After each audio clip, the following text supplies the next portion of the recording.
আসসালামু আলাইকুম। অতি দুঃখের সাথে আমাদের একটি বিষয় সকলের সাথে শেয়ার করা উচিত।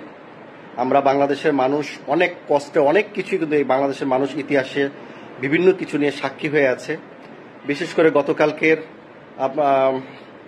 গতকালকে যে বিষয়গুলো দেখলেন, মাইলস্টোন যে স্কুল অ্যান্ড কলেজের যে বিমান দুর্ঘটনা হয়েছে উত্তরা দিয়াবাড়িতে, এরকম হতাহত মৃত্যু আমরা কিন্তু অনেক কিছুতেই আমরা সাক্ষী আছি।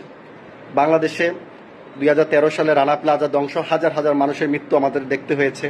চকবাজার ট্রেজরিতে আগুন লেগে শত শত মানুষের মৃত্যু দেখতে হয়েছে। নারায়ণগঞ্জের সিজান জুস কোম্পানিতে প্রায় 55 লোক আগুনে পুড়ে মারা গেছে, এগুলোর মৃত্যু আমাদের দেখতে হয়েছে। কিছুদিন আগে ওই যে আপনার নিউ মার্কেট ভেঙে ফেলা হয়েছে। কত মৃত্যু, খুন গুম, শেখ হাসিনার আমলে কত মানুষের যা রাহাজারি হেফাজত হত্যা, বিডিআর পিলখানা হত্যা, মানুষের মৃত্যুর সাক্ষী আমরা যতদিন জীবিত থাকবো আমরা এগুলো সাক্ষী হয়ে থাকলাম। কিন্তু কোনো মৃত্যুই আমরা কামনা করি না। কিন্তু কিছু মৃত্যু আছে হত্যা করা, আর কিছু মৃত্যু আছে আকস্মিকভাবে একটা অনাকাঙ্ক্ষিত ঘটনা ঘটে যাওয়া, যেটা আমাদের ঢাকা উত্তরা দিয়াবাড়ি আপনার ওই যে মাইলস্টোন যে স্কুল অ্যান্ড কলেজের যে দুর্ঘটনা হলো, অনেক শিক্ষার্থীরা মারা গেছে। তো সবচেয়ে একটি আলোড়ন সৃষ্টি করে গেছেন একজন শিক্ষিকা, আপনার মেহেরিন চৌধুরী। উনি আমাদের শহীদ প্রেসিডেন্ট জিয়াউর রহমান সাহেবের দূর সম্পর্কে ভাতিজি লাগেন। উনি উনার নিজের জীবন দিয়ে 20 জন শিক্ষিকার জীবন উনি বাঁচিয়ে গেছেন। আর যে পাইলটের কথা বলছেন, পাইলট তৌকির আহমেদ, উনি নিজেও বাঁচার জন্য কিন্তু ফাইটার বিমান থেকে কিন্তু আপনার বেরিয়ে যাওয়া যায় প্যারাশুটের মাধ্যমে। উনি যথাযথ চেষ্টা করেছেন উনি খালি জায়গায় ল্যান্ডিং করার জন্য, কোনো মানুষের উপর না, কিন্তু অনাকাঙ্ক্ষিতভাবে উনি কন্ট্রোল হারিয়ে ফেলে স্কুলের মাঠেই উনি নামাতে চেয়েছিলেন।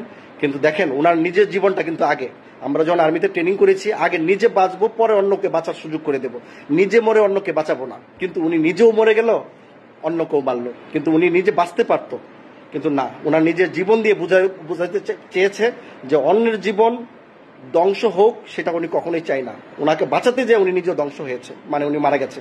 কিন্তু তারই পাশাপাশি আমরা যেখানে বাংলাদেশের শোক দিবস পালন করব, সেখানে বাংলাদেশের সচিবালয় গ্রাহ করছে আমাদের ছাত্ররা। কেন ছাত্ররা এখন এত উচ্ছৃঙ্খল কেন হচ্ছে? সচিবালয় হচ্ছে বাংলাদেশের একটা প্রাণ কেন্দ্র। সচিবালয় যদি কেউ ধ্বংস করতে চায়, তাহলে বাংলাদেশ আর উঠে দাঁড়াতে পারবে না। সচিবালয় হচ্ছে বাংলাদেশের একটা মেরুদণ্ড। তো সেখানে আবার ওই যে মাইলস্টোন কলেজে আমাদের 2 জন উপদেষ্টাকে আটকে রাখা হয়েছে। পুলিশ আর্মির স্কট থাকার পরও তাদেরকে পিছনে গেট দিয়ে তাদেরকে নিরাপত্তার সাথে বের করে দেওয়া হয়েছে।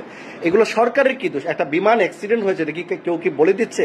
বাংলাদেশে কি এর আগেও তো একটা ঘটনা হয়েছে, ভারতেও একটা ঘটনা হয়েছে, মেডিকেল ক্যাম্পের মধ্যে মেডিকেল ছাত্রাবাসে কতগুলো মারা গেছে, যাত্রী সহ মারা গেছে, সমস্ত যাত্রী মারা গেছে।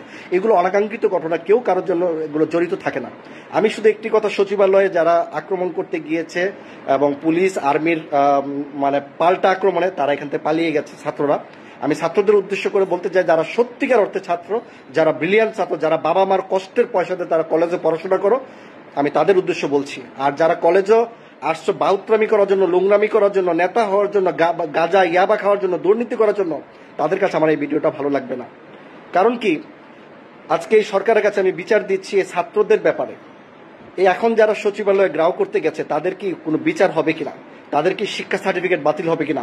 তাদের কি আজীবনের জন্য কোনো শিক্ষা প্রতিষ্ঠান থেকে বহিষ্কার বা তাদের লেখাপড়া ফুললি বাতিল হবে কিনা, সেই বিষয়টা আমি জানতে চাচ্ছি। একটি কারণে, আপনারা জানেন এই তত্ত্বাবধায়ক সরকার, এই ইউনূস স্যার সরকার আসার পর, এই 5ই আগস্টের পরে সেপ্টেম্বরের 25 তারিখ 2024 সেপ্টেম্বরের 25 তারিখ সাধারণ আনসাররা তারা এক দফা একটা দাবি নিয়ে সচিবালয়ে তারা গিয়েছিলেন বৈঠক, এবং সেখানে আনসারের মহাপরিচালক মুতালেব হোসেন সাবো ছিলেন। উনাদের ওইখানে এক দফা তাদের একটা প্রকাশ করতে গেছিল, তাদের এই আন্দোলন, এই বাহিনীটা বাংলাদেশের সবচেয়ে সিনিয়র, মানে পুলিশ বাহিনীর আগেও সাধারণ আনসার বাহিনী কিন্তু প্রতিষ্ঠিত হয়েছে। তারা একটা তাদেরকে এককালীন একটা পেনশন দেওয়া হয়, তাদেরকে পরিবারকে রেশন দেওয়া হয়, তাদের একটা বিভিন্ন কিছু দাবি দাবা আছে যেটা তত্ত্বাবধায়ক সরকার দিতে পারে। তারা বহু সরকার দেখেছে বাংলাদেশে, তারা কোনো সাধারণ আনসারদের পক্ষে তারা কাজ করে নাই। সে আশা নিয়ে ডক্টর ইউনূস কিছু করবেন বিধায় কিন্তু তারা সচিবালয়ে গিয়েছেন। কি করলো তারা? ছাত্র হাসনাত এবং সার্জিস তাদেরকে, ছাত্রদেরকে এনে নিয়ে তাদেরকে পিটালো, সেনাবাহিনীর কাছে ধরে দিল, শত শত হাজার হাজার সাধারণ নিরীহ আনসারদেরকে চাকরিচ্যুত করা হলো। তাহলে সাধারণ আনসাররা যদি সচিবালয়ে মানে লিগেল ভাবে যাওয়ার পরে যদি তারা চাকরিচ্যুত হয়, তারা এই দেশের জনগণ হওয়ার পর চাকরিচ্যুত হয়, তাইলে ইলিগেল ভাবে ছাত্ররা যদি সচিবালয়ে গ্রাহ করে আক্রমণ করে, আমাদের বাংলাদেশের মূল কেন্দ্রে, তাহলে সেই ছাত্রদের বিচার কি বাংলাদেশের সরকার করবে কিনা, নাকি বাংলাদেশের এই ছাত্রদেরকে কেউ উস্কানি দিচ্ছে, ছাত্রদের পিছনে ইন্ধন কারা দিচ্ছে, সেটার বিচার করবে না বাংলাদেশ সরকারকে আমরা বলছি। আমার ঢাকার যে ঘটনাগুলো, যা বিমান অ্যাক্সিডেন্ট হলো, এটা কেউ কারোর জন্য না। আমরা এটা অবশ্যই দুঃখ প্রকাশ করছি। আল্লাহ পাক যারা দুনিয়া থেকে চলে গেছেন তাদেরকে আল্লাহ জান্নাতবাসী করুক, এবং তার পরিবারের প্রতি সুখসপ্ত আমরা কামনা করছি, যেন তার পরিবারগুলো দুঃখ কষ্টগুলো কাটিয়ে উঠতে পারেন। কিন্তু এটা নিয়ে যদি কেউ রাজনীতি করে, কাউকে কিন্তু ছাড় দেওয়া হবে না। আমরা প্রশাসনকে বলবো, সেনাবাহিনী বলবো, বিজিবি, র্যাব যারা আছে তারা কঠিন হস্তক্ষেপ করবে। কারণ বাংলাদেশে এইভাবেই কিন্তু বিশৃঙ্খল রাজনীতি গঠানোর জন্য কিছু মহল পায়তারা করছে, বিশেষ করে এনসিপি তো পুরা ছাত্রদেরকে তারা ব্রেন ওয়াশ করতেছে, মিসগাইডিং করতেছে। এইভাবে যদি দেশ চলে, তাহলে বাংলাদেশের শিক্ষা জাতির মেরুদণ্ড হবে না, বাংলাদেশে হবে সন্ত্রাস জাতি মেরুদণ্ড। এই জিনিসগুলো বলতে হবে। আমরা বাংলাদেশে ডেমোক্রেসি চাই, কোনো মবক্রেসি রাষ্ট্র পরিচালনা যেন হয়, সেটা যেন আমরা এগুলো আশা করছি না। তো বাংলাদেশ সরকারকে বলবো, আপনার আপনার যে উত্তরা যে বিমান অ্যাক্সিডেন্ট হলো, শিক্ষার্থীরা মারা গেল, অনেক মানুষ মারা গেছে, অনেক শিক্ষিকা মারা গেছে, এদেরকে নিয়ে যেন কেউ রাজনীতি ব্যবসা না করে, এদেরকে নিয়ে যেন কেউ রাজনীতি ফায়দা লুটতে না পারে। যে আমরা ওইখানে যাই একটা ছবি তুলি, ব্লাড দেই, রক্ত দেই, সমবেদনা জানাই, এটা কিন্তু একটা ব্যবসা। এখন কিন্তু রাজনীতি কিন্তু এগুলোই একটা নোংরা ব্যবসা করে। আমরাও যেতে পারতাম, আমরাও আত্মীয় স্বজন সবাই যারা যাওয়ার কাম গিয়েছেন, কিন্তু আমরা এত মানুষ গেলে তো সবাই উপকারে আসবে না। যারা দেশের গুরুত্বপূর্ণ ব্যক্তি তারাই যাবে, তাদের পাশে থাকবে, রাষ্ট্রীয়ভাবে তাদেরকে সহযোগিতা করবে। এটা আমরা সকলেরই আশা প্রত্যাশা, তাদের পরিবারের পাশে রাষ্ট্র থাকবে।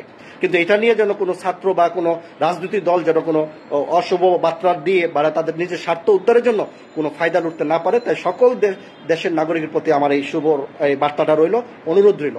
তো প্রিয় দেশবাসী, ছাত্ররা যদি সচিবালয়ে গ্রাউ করে তারা যদি বিচার না পায়, তাহলে 25শে সেপ্টেম্বর আপনার 2024 সাধারণ আনসার যেভাবে তারা এক দফা দাবি নিয়ে লিগেলভাবে গিয়েছে, লিগেলভাবে যাওয়ার পর যাদেরকে চাকরিচ্যুত করা হয়েছে, আমি মনে করব তাদের সকলকে চাকরি ফিরিয়ে দিয়ে তাদের পরিবারের পাশে রাষ্ট্র থাকবে, সরকার থাকবে, সেই প্রত্যাশা রইল। প্রিয় দর্শক, এতক্ষণ আমরা অনেক কথাগুলো শুনলাম। যে বিষয়টি পড়লেন, আসলে মাইলস্টোন ঘটনাকে কেন্দ্র করে যারা রাজনীতিকে উত্তপ্ত করছে এবং দেশকে উত্তপ্ত করতেছে, তাদেরকে বিষয়টি সতর্কমূলক কথা বলছেন, এবং বিশেষ করে এনসিপি কে একটি বড় রোল প্লে করার ক্ষেত্রে এই ক্ষেত্রে দায়ী করেছেন, এবং ছাত্রদের এইভাবে উস্কানিমূলক কথাবার্তা বলে তাদেরকে রাজনীতি অস্থির করার যে পরিস্থিতি, এটিকে উনি ওই দলটিকে মূলত দায়ী করছেন। এবং এই অপ্রীতিকর ঘটনা মাইলস্টোন এবং যারা মৃত্যুর মুখে চলে গিয়েছে তাদের জন্য উনি দোয়া করেছেন, এবং দোয়ার বিষয়টি হচ্ছে আমরা সবাই অবশ্য তাদের জন্য এই বিষয়টি অনেক দুঃখজনক একটি ঘটনা, যে ঘটনা আসলে যাদের সন্তান বা যাদের বাচ্চা হারিয়েছেন, যে সব মা এবং বাবারা এই কষ্ট অবশ্য তারাই বুঝবে, কারণ তাদের স্মৃতি এবং বাচ্চাদের স্মৃতি যেটি হচ্ছে একটি গুরুত্বপূর্ণ সময়, যেটা বাবা মার একটি বড় বিষয় থাকে, ভালো লাগা, তাদের নিয়ে স্বপ্ন, পাশাপাশি জীবন গড়া এবং তাদের শৈশবের স্মৃতিগুলো ভোলা কিন্তু অনেক কষ্টকর। যাদের সন্তান আছে এই বিষয়গুলো তারা অবশ্যই বোঝেন এই বিষয়গুলো, তো তাদের জন্য অবশ্যই আমাদের কষ্টের জায়গাটা তাদের জন্য অবশ্যই থাকবে, এবং তারা তাদের স্মৃতিগুলো ভোলা অনেক কষ্টকর। সেই জায়গায় আমরা বলবো যে এই বিষয়ে রাজনীতির যারা করছে তাদেরকে সতর্ক থাকা, এবং যারা সন্তান হারিয়েছেন তাদের অবশ্যই সম্মুখ আমাদের দুঃখের জায়গাটা অবশ্যই থাকবে।